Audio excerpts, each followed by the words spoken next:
Usted lo recordará, en enero prácticamente como una medida de año nuevo inició el proceso hacia la liberalización de los precios de los combustibles, una medida que terminará a finales de año para allá de noviembre. Pues de esta manera la actualización de los costos por litro de gasolina se ha venido modificando de acuerdo con un calendario especificado en el último trimestre del año pasado.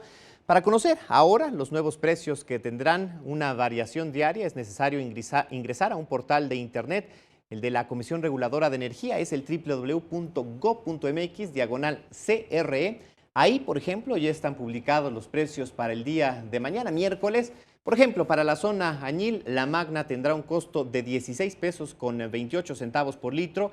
En el caso de la premium será de 18,16 y el diésel 4 centavos por encima de los 17 pesos. En el caso de la zona de Azcapotzalco, la magna tendrá un costo de 16 pesos con 23 centavos, la premium 18,11 y el diésel 1 centavo menos de los 17.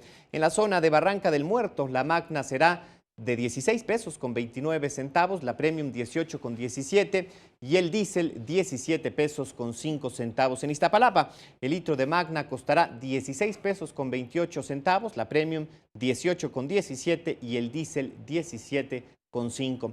Y justamente para hablar sobre este nuevo esquema en los precios de los combustibles y entender mejor su impacto en la economía, saludamos al doctor Alejandro Álvarez Béjar. Él es economista académico de la Facultad de Economía de la Universidad Nacional Autónoma de México de nuestra UNAM. Doctor Alejandro, bienvenido, qué gusto recibirlo. Gracias por la invitación. Pues ahí vemos toda esta borrachera, diría yo, de números, de precios, doctor, variaciones diarias pensadas, especificadas, ¿con base en qué? Bueno, el esquema que es nuevo está en una transición, digamos así fue definido, con un primer aumento muy sustancial y luego un proceso de ajuste, de liberalización paulatina, en donde se supone que las variaciones serán de centavos, para después entrar en un proceso de fijación diaria de los precios. El esquema tiene como base, digamos, el precio de la gasolina en donde se adquiere, el precio del petróleo. Sí. Está el costo del transporte para traerlo a las estaciones de gasolina. Está el problema también de incluir la ganancia y una variación del tipo de cambio. La verdad es que el esquema en esta fase, si se recordará, pues hubo una reacción de malestar muy intenso por más de 50 ciudades del país, realmente un elemento muy fuerte. Y esto llevó a que se planteara la segunda fase, pues con variaciones. Hasta ahorita la definición es que se mantiene la orientación, ¿sí?, que se mantiene la decisión de abrir, liberalizar el mercado de gasolina y mantener este esquema. La verdad es que si uno entra al portal de la Comisión Reguladora de Energía, pues lo que se encuentra uno son 82 regiones.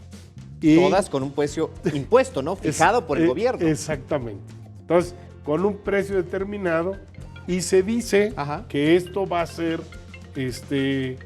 un mecanismo diferente, pero se ve que el asunto es exactamente el mismo.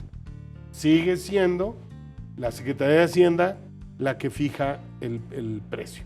Ahora, doctor, perdón que lo interrumpa, sí, pero además justamente con estas variaciones, hoy decían propios funcionarios de la Secretaría de Hacienda que será de centavos. Ya las reacciones han venido en las redes sociales por algunos analistas, pues entonces termina siendo una simulación, dicen.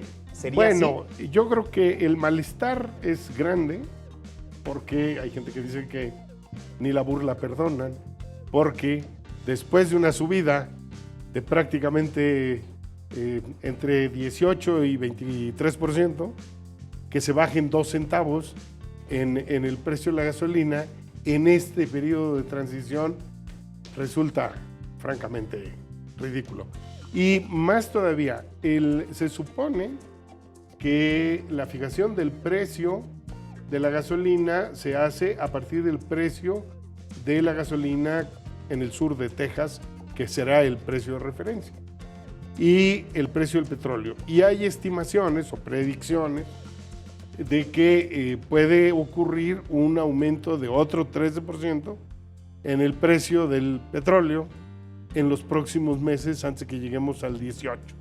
Entonces esto significa que después del ajuste que hubo muy significativo al inicio del año, pues todavía podemos esperar que haya un ajuste hacia arriba, muy fuerte.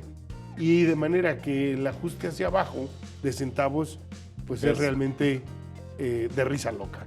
El mecanismo se pretende que es técnico, que es muy sofisticado, pero no esconde la mano de la Secretaría de Hacienda. La Secretaría de Hacienda es la que está fijando el asunto de los precios, y esto yo creo que va a tener malestar todavía durante un rato, porque la situación del impacto del aumento de la gasolina es un precio líder, y entonces la previsión es que esto vaya a tener una cascada inflacionaria no homogénea, pero sí, ya la estamos viendo. Pero ya se está viendo. Y doctor, ¿qué pasará justamente cuando realmente se concrete esta liberalización ya hacia finales de año, noviembre, y cuando el mercado justamente fije, el mercado incida en estos precios? ¿Veremos realmente una disminución en los precios como se nos vendió, o será más de lo que estamos viendo ahorita? Yo creo que va a ser más de lo que estamos viendo ahorita. De hecho, si nosotros tomamos el esquema de lo que ocurre en Estados Unidos, pues las variaciones de precios en las estaciones de gasolina, cuando uno quiere comprarla, pues son en una esquina en que hay 4 estaciones, o 3, o lo que sea. Las variaciones son de centavos. Igual, ajá. Y entonces pues, la decisión es si la cola está muy larga, no está muy larga, o lo que sea, porque el asunto es que el ahorro de dinero en el combustible pues es realmente menor. Pensemos en lo que se proyectó ahorita en la pantalla.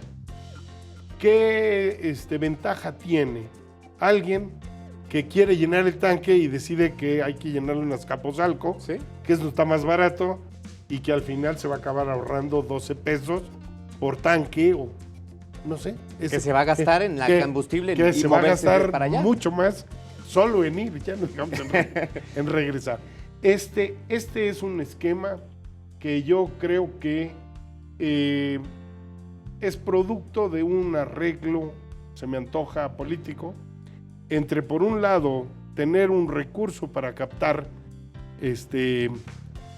fuentes fiscales, sí, y del otro lado ofrecer al sector empresarial la cobertura del riesgo cambiario. Es decir, si el tipo de cambio se mueve demasiado, ustedes no se preocupen que aquí va a haber, están cubiertos con el aumento que se hizo. Pero el castigo para la población es muy fuerte, y sobre todo en la zona norte, porque en la zona norte no solamente las ciudades son más extendidas, sino que el sistema de transporte colectivo es más deficiente, y hay una generalización del uso del automóvil. Bien. Y entonces la gente, claro. ¿Qué va a hacer? No tiene otra alternativa. No tiene otra alternativa. Pues doctor, muchísimas gracias por acompañarnos esta noche y por además explicarnos con esta claridad este tema que es tan sensible justamente por lo que Al por contrario, lo que comparte mil con gracias nosotros. Y espero que sigan cubriendo temas que son sensibles a todo el país. Gracias por acompañarnos.